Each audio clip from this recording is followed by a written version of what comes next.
everyone good news finally আহি গ'ল scooty ডিষ্ট্ৰিবিউশ্যনৰ নটিফিকেশ্যন 2026 স্কুটি ডিষ্ট্ৰিবিউশ্যনৰ নটিফিকেশ্যন আহি গৈছে ইতিমধ্যে okay doctor Banikanta Kakati award Pragyan Bharati scooty distribution যিবোৰ ষ্টুডেণ্টে 2026 বৰ্ষত এইচএছ কমপ্লিট কৰিছা তোমালোকলৈ ডাঙৰ আপডেট যে HS scooty ডিষ্ট্ৰিবিউশ্যনৰ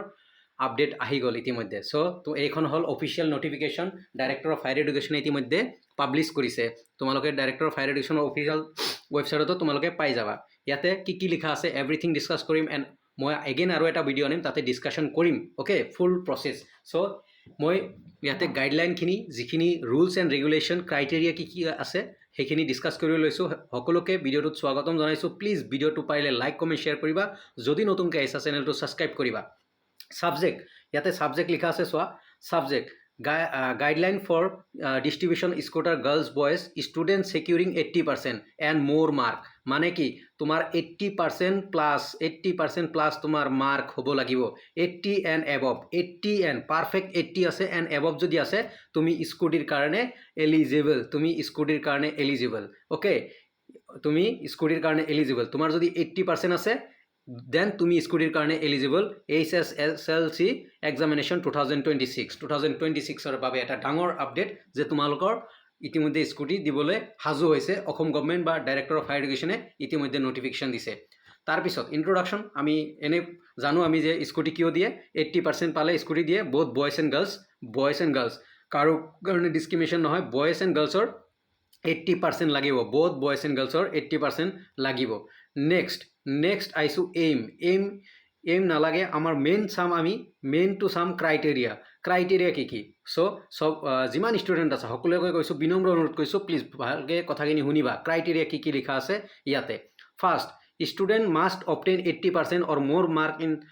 in higher secondary final examination 2026 conducted by Assam state school education board মানে তোমালোকৰ 80% ওপৰত হ'ব লাগিব কণ্ডাক্টেড বাই যিটো final higher secondary final exam তাতে তোমাৰ 80 এবভ হ'ব লাগিব ফাইনেল এক্সামত be only student betterment and reappear category will not eligible for the scheme যিবোৰ ষ্টুডেণ্ট বেটাৰমেণ্ট দিছা ৰিএপেয়াৰ কৰিছা তোমালোক এলিজিবল নহয় যিবোৰ ষ্টুডেণ্টে বেটাৰমেণ্ট দিছা তোমালোকে 2 number B number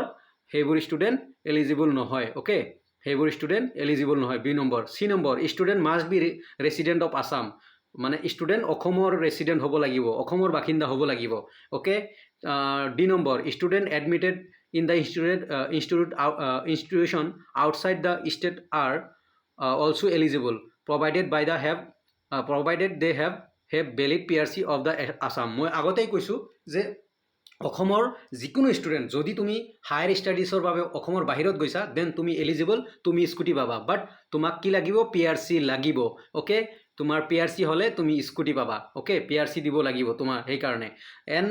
it is an application based scheme program no' offline application will be entertain এইবাৰ may be offline নহয় চব মে বি অনলাইন হ'ব অ'কে এইবাৰ মে বি অফলাইন নহয় মে বি অনলাইন হ'ব কিয়নো আমি সকলোৱে জানো যে যদি ড্ৰপ দিছে কোচিং কৰি আছে সেইবোৰক স্কুটি নিদিয়ে no' offline application will be entertain নকৰে মানে মে বি এইবাৰ আগতে অফলাইনে আছিল বাট অনলাইন হোৱা নাছিল এইবাৰ মে বি অনলাইন হ'ব পাৰে অ'কে চ' এইখিনি আছিল মেইন ক্ৰাইটেৰিয়া চ' এগেইন কৈছোঁ যে বাকীখিনি মই বুজাম চ' তোমালোকে মেইন ক্ৰাইটেৰিয়াখিনি ক'লোঁ আৰু ইতিমধ্যে স্কুটিৰ বাবে নটিফিকেশ্যন আহি গৈছে অতি সোনকালে কিমান ষ্টুডেণ্টে স্কুটি পাব সকলো ডিটেইলছ আহিব কাৰণ ইতিমধ্যে ষ্টুডেণ্টৰ এডমিশ্যন প্ৰচেছ অলমষ্ট কমপ্লিট হৈ আছে চ' ডাইৰেক্টৰ অফ হায়াৰ এডুকেশ্যনে এইখিনিও ডাটা ৰাখিছে যে কিমান ষ্টুডেণ্টে 80% ওপৰত পাইছে আৰু এডমিশ্যন লৈছে চ' সেইখিনি ষ্টুডেণ্টকে স্কুটি দিয়া হ'ব অ'কে চ' এইখিনি আছিল ক্ৰাইটেৰিয়া তোমালোকে ক্ৰাইটেৰিয়াখিনি পঢ়িবা মই গ্ৰুপত দি দিম স্কুটিৰ নটিফিকেশ্যন আহি গৈছে ফাইনেলি ভিডিঅ'টো পাৰিলে শ্বেয়াৰ কৰিবা ছাবস্ক্ৰাইব কৰি ৰাখিবা যাতে আগন্তুক দিনৰ যিখিনি প্ৰচেছ কেনেকৈ পাবা তুমি স্কুটি এভৰিথিং যাতে জনাব পাৰোঁ থেংক ইউ এভৰিৱান ভিডিঅ'টো চোৱাৰ কাৰণে এগেইন এটা ফুল ভিডিঅ' আনি আছোঁ প্লিজ কাইণ্ডলি চাবা ভিজিট কৰিবা অচিন্ত চেনেলত যাতে তোমালোকে গম পোৱা স্কুটি কেনেকৈ দিব কেনেকৈ প্ৰচেছ এভৰিথিং জনাম A to Z জনাবলৈ চেষ্টা কৰিম ধন্যবাদ ভিডিঅ'টো চোৱাৰ কাৰণে প্লিজ ভিডিঅ'টো শ্বেয়াৰ কৰিবা